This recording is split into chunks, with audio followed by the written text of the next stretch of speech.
بسم اللہ الرحمن الرحیم۔ اللہم صلی علی سیدنا و مولانا محمد وعلی آلہ و اصحابہ و بارک وسلم۔ درود تنجینہ یہ ہر مصیبت کو دور کرنے والا درود ہے اور تمام مسائل میں، مصیبتوں میں، پریشانیوں میں پڑھا جاتا ہے۔ اس کے الفاظ یہ ہیں کہ اللہم صلی علی محمد صلاۃ تنجینا بہا من جمیع الاحوال والآفات وتقضی لنا بہا جمیع الحاجات وتطہرنا بہا من جمیع السیئات وترفعنا بہا عندک اعلی الدرجات وتبلغنا بہا اقصی الغایات من جمیع الخیرات فی الحیات وبعد الممات۔ ترجمہ سماعت فرما لیں کہ اے پروردگار عالم، آپ درود نازل فرمائیں حضرت محمد صلی اللہ علیہ وآلہ وسلم پر، ایسا درود جس کی برکت سے آپ ہمیں ہر مصیبت اور آفت سے نجات عطا فرمائیں، اور ان کے ذریعے آپ ہماری تمام حاجات پوری فرمائیں، اور ہمیں تمام گناہوں سے پاک کریں، اور اپنے ہاں ہمیں اعلیٰ درجات تک بلندی عطا فرمائیں، اور تمام خیروں کی انتہا تک ہمیں پہنچائیں، زندگی میں بھی اور موت کے بعد بھی۔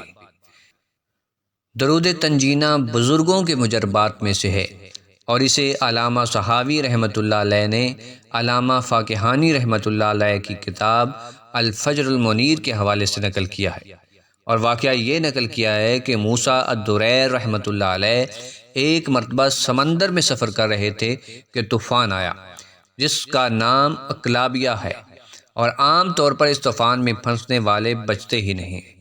موسیٰ الدریر رحمۃ اللہ علیہ نے خواب میں رسول اللہ صلی اللہ علیہ وآلہ وسلم کو دیکھا۔ آپ صلی اللہ علیہ وآلہ وسلم نے فرمایا کہ کشتی والوں سے کہو کہ وہ یہ درود پڑھیں۔ شیخ جاگے اور لوگوں کو اس درود کے پڑھنے کا کہا تو 300 بار ہی پڑھا تھا کہ اللہ تعالیٰ نے اس مصیبت کو دور کر دیا اور اس طوفان سے نجات ملی۔ مجد لغوی رحمۃ اللہ علیہ اپنی سند سے اس روایت کو نقل کرنے کے بعد حسن بن علی اسوائی کا قول نقل کرتے ہیں کہ جو آدمی اس درود کو کسی مصیبت یا مسئلہ میں 1000 بار پڑھے گا، اللہ تعالیٰ اس کی مصیبت کو دور کریں گے اور اس کے کام کو پورا کر دیں گے۔